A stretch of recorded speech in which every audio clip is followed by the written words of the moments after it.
오늘이 바로 주님이 십자가를 지시기 위해 마지막으로 예루살렘에 입성하신 날입니다. 당시 많은 사람들이 거리로 쏟아져 나와서 승리와 평화의 상징인 종려나무 가지를 흔들고 호산나 호산나 하고 만세를 부르면서 환영했기 때문에 이날을 종려주일이라고 합니다. 오늘을 종려주일이라고 합니다. 그런데 이렇게 열렬하게 주님을 환영하며 반겼던 예루살렘 사람들이 불과 며칠 지나지 않아 목요일에는 다시 어떻게 했습니까?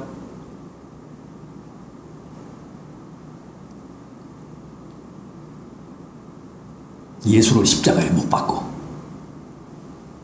대신 유명한 강도인 바라바를 석방하라, 풀어주라 그랬잖아요.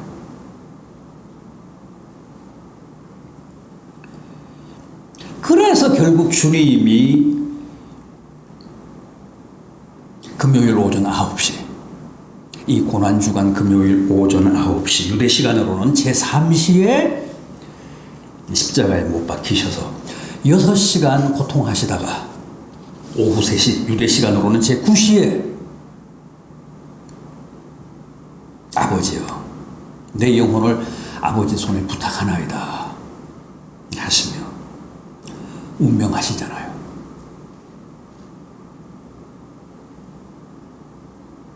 그래서 우리가 이 고난주간 금요일을 성금요일이라고 합니다. 주님이 운명하신 날.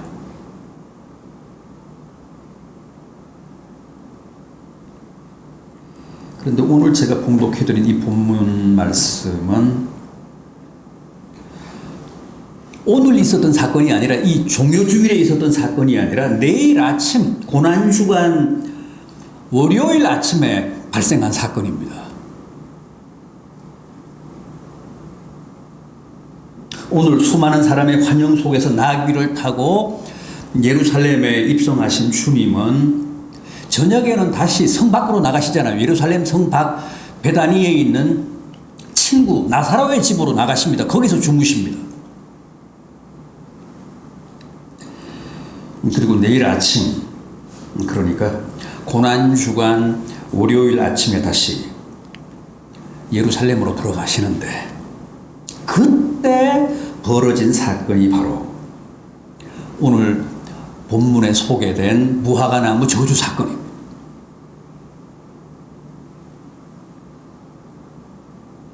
주님이 월요일 아침 일찍 성으로 들어가시다가 시장길을 느끼셨다고 합니다. 나사로의 집에서 아침 식사를 못 하셨던 것 같습니다. 안 하셨던 것 같습니다. 아무튼 본문 12절 하반절을 보시면 예수께서 시장하신지라 그랬습니다. 그래서 주님이 길가에 서 있는 한 무화과 나무에 다가가셔서 열매를 찾으셨는데 아무것도 없더라는 거죠.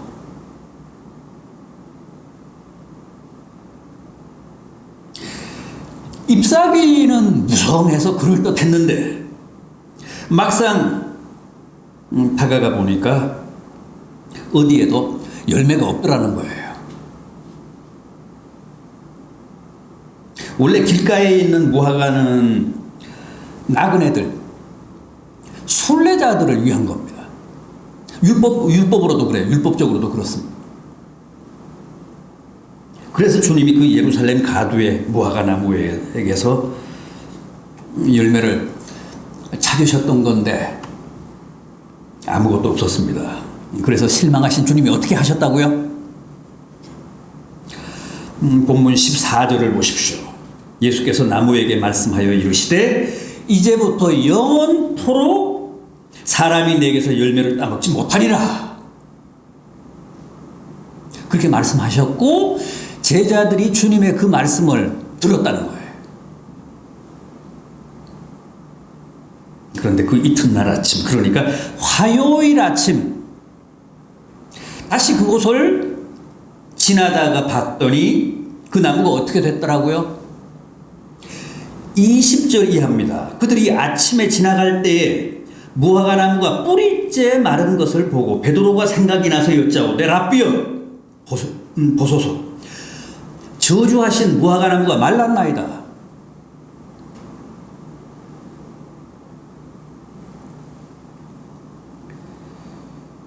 사실 우리가 이 사건을 이해하기란 결코 쉽지가 않습니다. 우선 그동안 주님이 행하셨던 이적들을 한번 보십시오. 다 살리고 고치고 회복시키고 구원하신 이적들이잖아요. 대개가 다 그렇잖아요. 병든 사람들을 낫게 하시고 귀신을 쫓아내시고 풍랑을 제압하시고 죽은 자들을 살리시고 굶주린 자들에게 먹을 것을 주시고 물을 포도주로 만드시고 다 긍정적이고 생산적이고 희망적인 이적들입니다.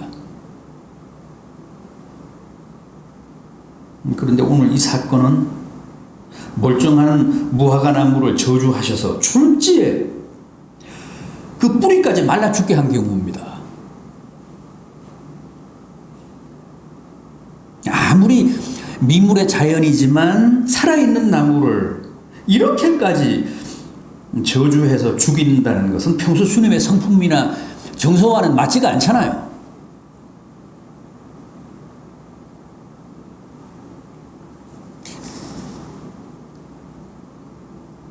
뿐만 아니라 사실 주님은 그동안 단 한 번도 자신의 어떤 필요 때문에 기적을 행하신 적은 없었습니다.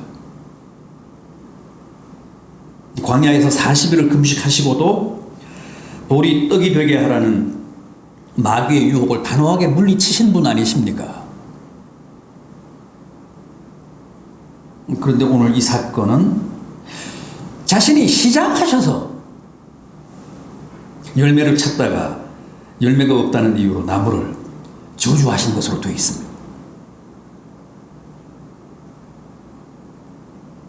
그런데 더 황당한 게 있습니다. 본문 13절 하반절을 보십시오. 가서 보신즉 잎사귀 외에 아무것도 없더라. 이는 무화과의 때가 아님이라. 이게 무슨 말씀이죠? 아직은 계절적으로 무화과가 달릴 시기가 아니었다는 거예요. 얼마나 어처구니가 없습니까? 그러니까 주님이 제철도 아닌 무화과 나무에게서 열매를 찾으셨고 당연히 아직 때가 아니어서 열매가 없음에도 그 나무를 저주해서 뿌리까지 마르게 하셨다는 겁니다. 이게 말이 됩니까?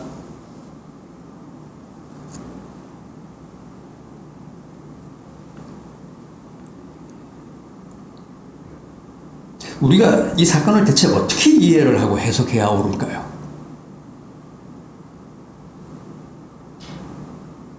설마 주님이 너무 배가 고프셔서 이성을 잃었거나 무화과의 철을 잘못 아시고 실수하신 것은 아니겠죠?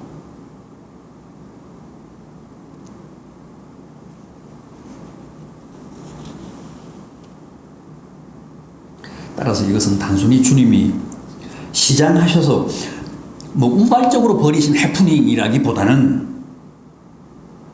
뭔가 처음부터 의도된 퍼포먼스였을 가능성이 높다는 겁니다.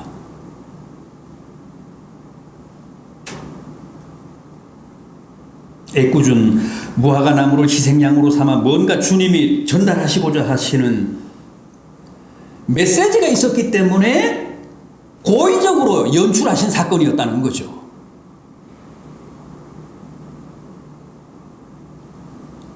그렇게 보는 게 옳잖아요.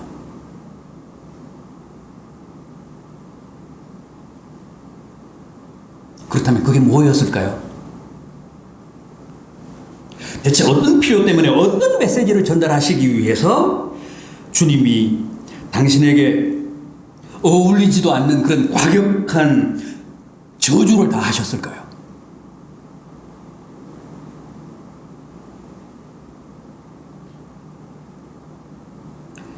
우선 이 사건에는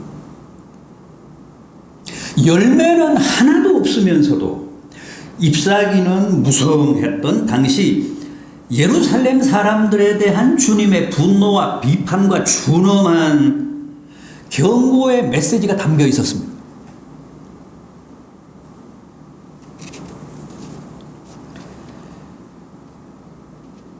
주님 당시 예루살렘 사람들의 신앙생활은 그야말로 잎사귀뿐이었습니다. 무성한 잎사귀로만 자신을 가리고 치장했지 어디에도 주님이 바라시고 기대한 열매는 없었습니다.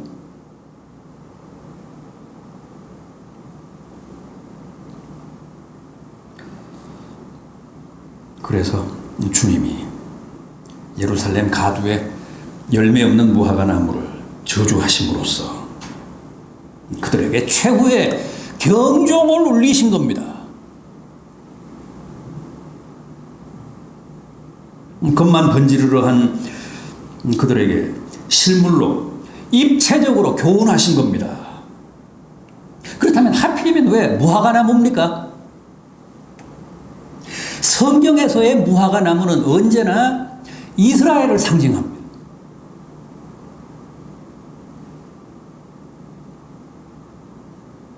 그래서 무화과 나무를 희생양으로 삼으신 겁니다.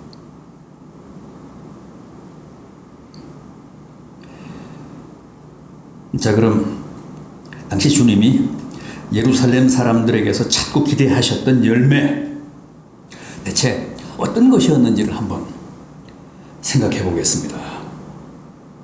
가장 먼저 꼽을 수 있는 것은 역시 그들의 예배의 열매였습니다. 본문 15절을 보시면 주님이 예루살렘 거리에서 무화과 나무를 저주하신 후에 곧장 예루살렘 성전으로 가십니다.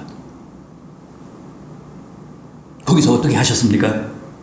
돈 바꾸는 사람들, 비둘기 파는 사람들과 짐승들을 다 몰아내시며 그들의 집길을 다 둘러엎으셨다고 합니다. 성전을 정화하셨으면 숙정하셨습니다. 그런데 거기 나오는 비둘기며 양이며 돈은 다 백성들이 성전에 나와서 하나님께 예배 드릴 때 바치던 제물, 예물, 헌물들 아니었습니까? 외국 돈을 유대 돈으로 바꿔서 하나님 성전에 헌금을 바쳤습니다. 그런데도 주님이 그것들을 다 몰아내시고 상을 둘러엎으셨다는 것은 그만큼 당시 그들의 예배가 타락하고 성전이 세속화되고 모든 의식이 장사 속으로 변질되어 있었다는 뜻입니다.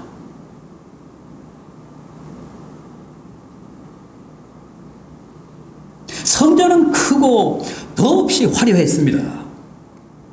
예배는 거창하고 제물은 차고 넘쳤습니다.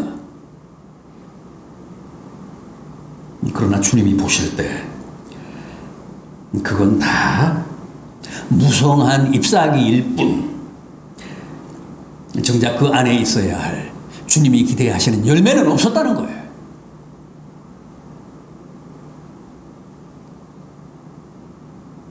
오죽하면 주님이 하나님의 거룩한 성전을 강도의 소굴이라고 하셨겠습니까?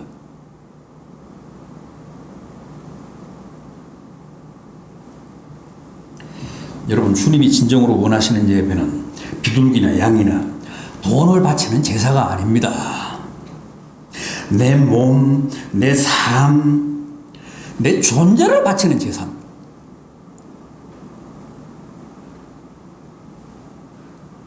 그게 산제사고 그게 하나님이 기뻐 받으시는 영적 제사라고 했습니다. 짐승만 바치고 돈만 바치는 제사는 죽은 제사입니다.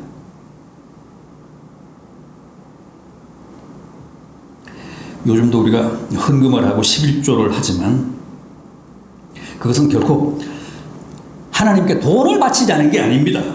거기에 내 존재를 담고 내 삶을 담고 내 믿음을 담아서 바치는 겁니다. 주님에 대한 내 사랑을 담아서 바치는 겁니다.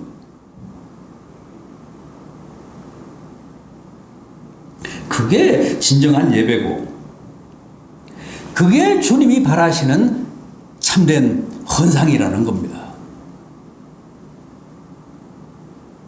그렇다면 왜 반드시 돈입니까?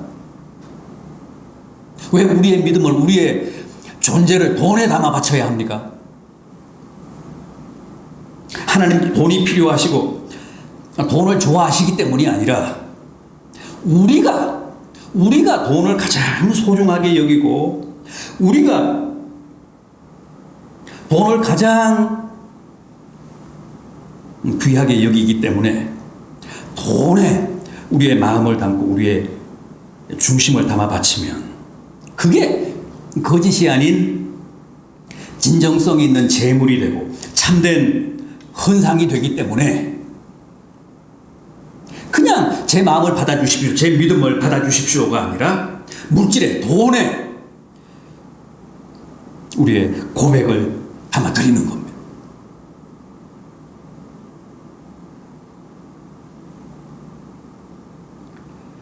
그럼에도 당시 예루살렘 사람들은 오직 양과 염소와 비둘기와 돈만 바쳤지 거기에 자기의 믿음과 마음을 담을 줄은 몰랐다는 거예요.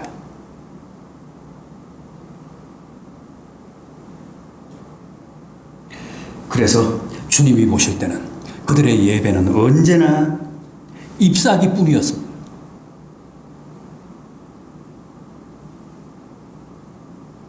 잎사귀만 무성한 예배였을 뿐입니다.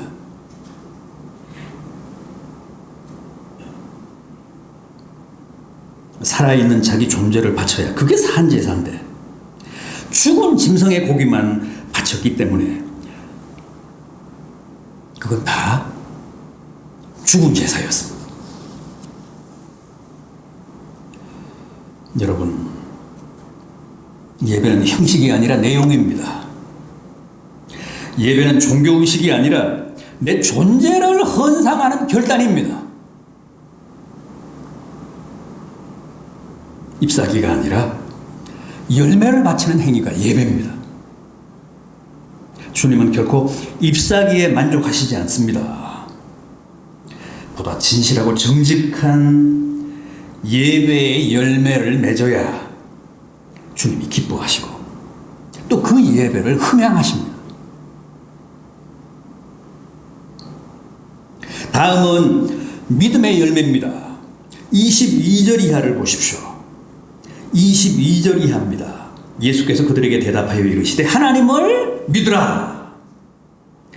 내가 진실로 너희에게 이르노니 누구든지 이 산더러 들리어 바다에 던져지라 하며 그 말하는 것이 이루어질 줄 믿고 마음에 의심하지 아니하면 그대로 되리라.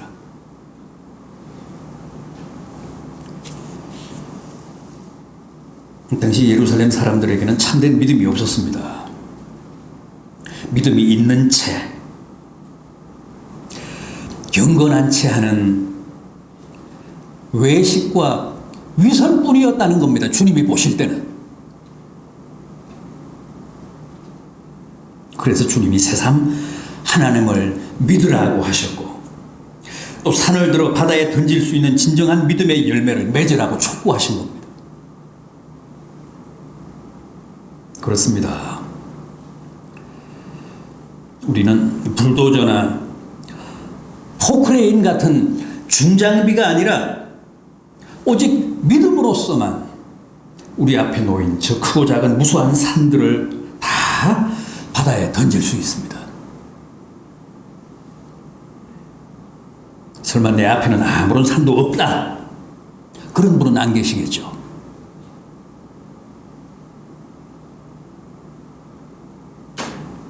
너나 할 것 없이 우리는 올해도 우리 앞에 놓인 무수한 산 앞에 직면해 있습니다.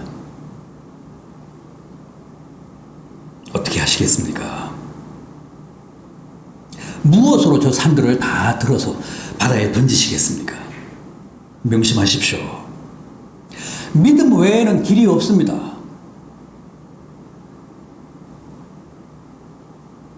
믿음 외에는 방법이 없습니다.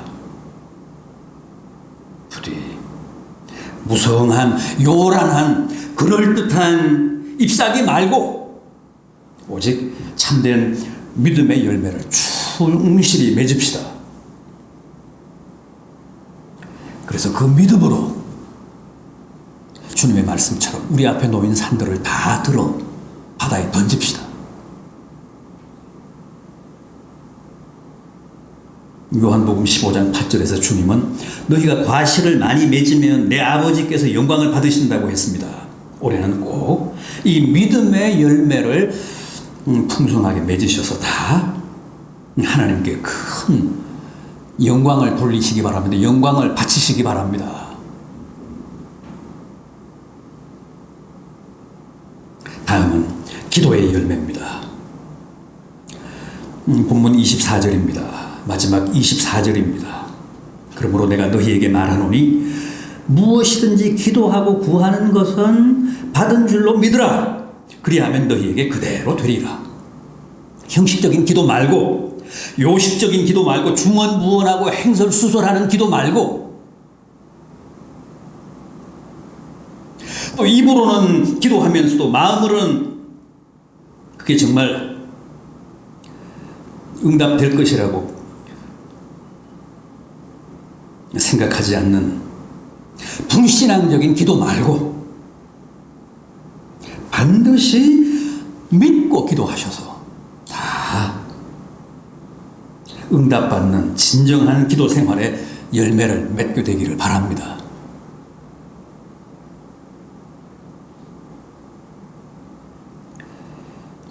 주님 당시 유대인들의 기도는 어땠습니까? 그들은 주로 남에게 보이려고 기도했습니다.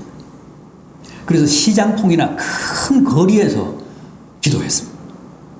큰 소리로 손을 들고 하늘을 향해서 자기가 늘 이렇게 기도하며 경건 생활을 한다는 식으로 시위하며 자신을 과시하며 그렇게 기도했습니다. 금식할 때도 슬픈 표정을 짓고 머리를 막 헝클어서 나는 지금 금식 중이다라는 걸 선전하며 그렇게 기도했습니다.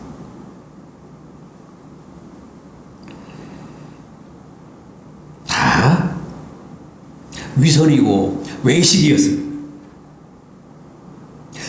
유대인들은 기도조차도 그렇게 위선적이었습니다.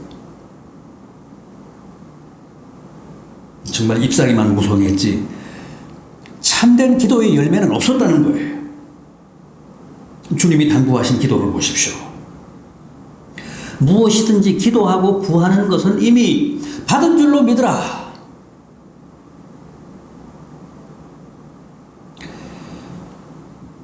구하기만 했지 아직 받은 게 아닌데,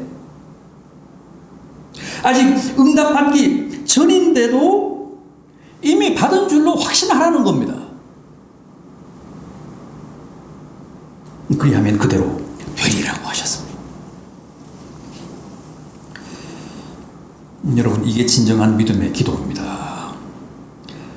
이게 바로 응답받는 기도의 진수입니다. 믿음은 바라는 것들의 실상이라고 하지 않았습니까? 종달새 아래서 이미 종달새 소리를 듣는 게 기도라고 하지 않았습니까? 엘리야처럼 비를 내려 주십시오 하고 기도하면서 이미 세찬 빗소리를 내 귀로 듣는 게 기도라고 하지 않았습니까?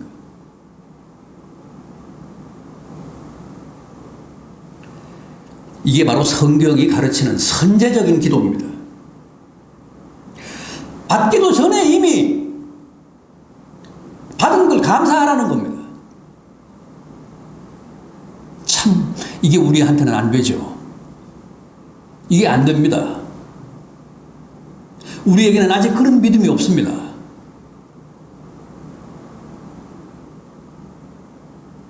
종달새 아래 아무리 귀를 갖다 대도 종달새 소리가 안 들리잖아요.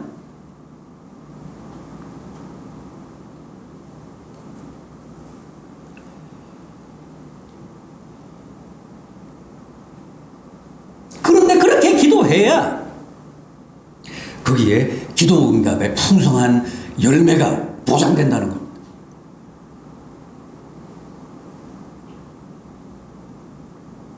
그런데 우리는 보통 어떻게 기도합니까? 놀랍게도 믿음이 아니라 늘 불신으로 기도합니다. 믿기 어렵지만 사실입니다. 자기가 기도하는 게 실제 이루어질 것이라고 믿는 사람들은 많지 않아요.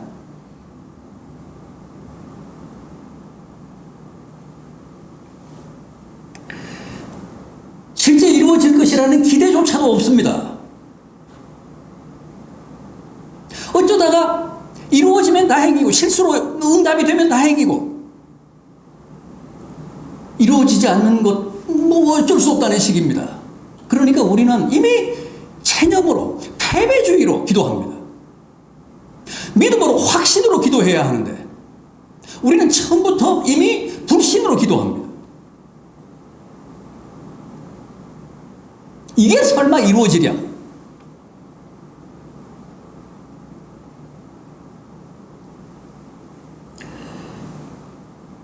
참 기도는 어렵습니다.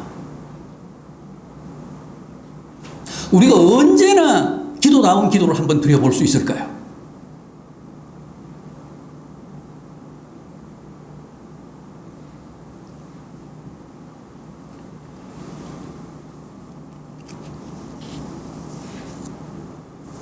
여러분, 주님은 늘 우리의 열매에 목말라 계십니다. 언제나 우리의 열매에 허기져 계십니다. 주님은 우리에게 늘 실망하십니다. 아무리 기대를 가지고 살펴도 열매가 없으니까 그럴듯해서 기대를 가지고 접근을 했는데 아무리 살펴도 열매가 없습니다. 그래서 늘 좌절하십니다. 슬퍼하십니다.